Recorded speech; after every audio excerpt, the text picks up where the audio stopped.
હતા, કૌરવો 100 હતા, પણ એ લોકોનું સંબળ નબળું હતું. શું કામ?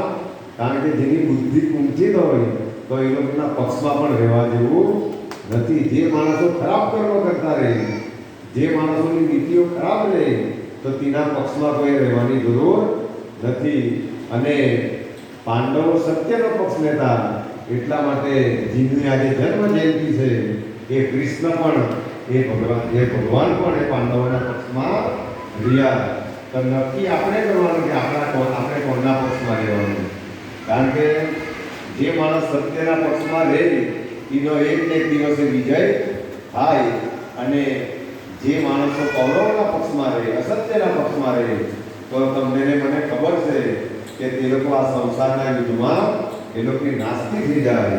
એટલા માટે હંમેશા ને હંમેશા આપણે સત્યના માર્ગે ચાલીએ, ભગવાનની ભક્તિ કરીએ, લોકો સાથે પ્રેમ ભાવથી જીવનને જીવવાના પ્રયાસ કરીએ, તો જ તમારું ને મારું જીવન સફળ બને. નહીં તો આપણે જોયું છે સમાજની અંદર જેમણે ભગવાનનું ચરણ છોડ્યું તો કાં દારૂ પીને પૂરા થઈ ગયા, કાં લડાઈ ઝઘડા કરીને પૂરા થઈ ગયા. પણ જે માણસોએ ભગવાનનું અને સદગુરુનું ચરણ પકડી રાખ્યું તે હંમેશા બધા આનંદમાં રહ્યા. તે ભલે 4 તાંબલીવાળું ઘેર આવી કરીને, પણ તેની સ્થિતિ ભગવાન સુખી જ રાખે. તો આપણે પણ શ્રી હરિને પ્રાર્થના કરીએ કે હે દયાળુ પ્રભુ, હે સદગુરુ રાયા, અમને હંમેશા તમારા ચરણમાં રાખજો. અને આજનો દિવસ તો એ તો અલૌકિક દિવસ. આજના દિવસે કોઈ વિષ્ણુ સહસ્ત્રના પાઠ કરે, એમનું કીર્તન કરે, જે આપણે સેવા કરે, દાન કરે, પણ આજના દિવસનું પુણ્ય એ અક્ષય રહે.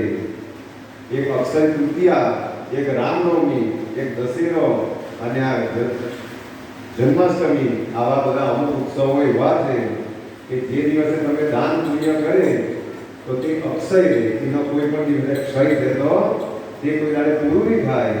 આજે તમે અનુદાન કરે, આજે તમે ભગવાનના પાઠ કરે, એ તમે કોઈ વાર માણસો પાપ થઈ જાય માણસથી, તો એને આ દાન સાથે કોઈ લાગે વળગે, કારણ કે એ અક્ષય. એટલા માટે એ વર્ષની એકવાર અક્ષય તૃતીય આવે, પણ એની સાથે આ 3-4 ઉત્સવો પણ ભગવાને જોડી આપેલા કે આવા પવિત્ર દિવસે દાન પુણ્યનો મહિમા છે, નામ સ્મરણનો ભજન કીર્તનનો મહિમા છે. એટલા માટે આજે આખા ભારતભરમાં એ વિદેશોમાં પણ એ જન્માષ્ટમી ઉજવીને ભગવાનનું ભજન કરે. કારણ કે ભગવાનની કૃપાઓ રહે. એટલે આપણે પણ આજે જન્માષ્ટમી બેસાડવાના છે, તો સરસ રીતે ભજન કીર્તન, અરે કંઈ નહીં આવડે તો હરે કૃષ્ણની ધૂન તો બધાને ડેમો પણ ગાયા કરે. તો કારણ કે એ મેળાવાળા મહાત્મા 25 વર્ષથી રાત દિવસ ચલાવતા હોય, તો આપણે તો બધા બહુ કમજોર લોકો કે એક નાઇટ પણ નહીં કરી શકીએ. એ લોકો 25 વર્ષથી રાત દિવસ ચાલે છે. એટલા માટે તે લોકો ત્રીજું મળ્યું. અને આપણે બધા સ્વાર્થી માણસો કે શિરડી જાય અને દર્શનમાં ઉભા રહે, પછી ત્યાંથી દર્શન કરીને પાછા માયામાં નાહી આવીએ એવા વિચારવાવાળા. પણ ભગવાન જેટલી વાર તમને શરણમાં રાખે એટલું આપણું પરમ કલ્યાણ સુધારે, એવું આનું મહત્વ છે.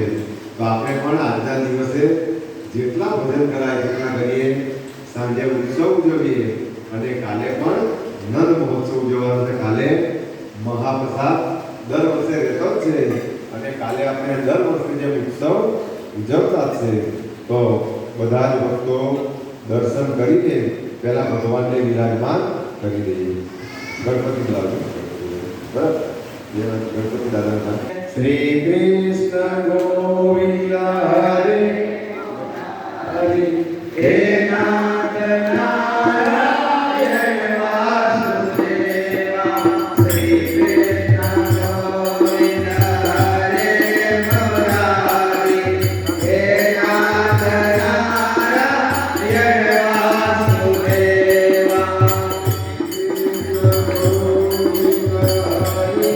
મુરારી, હે નાથ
આપણે બધા જ ભક્તો આરતી અને દર્શન અને પ્રસાદ લઈને આપણે બધા માઇક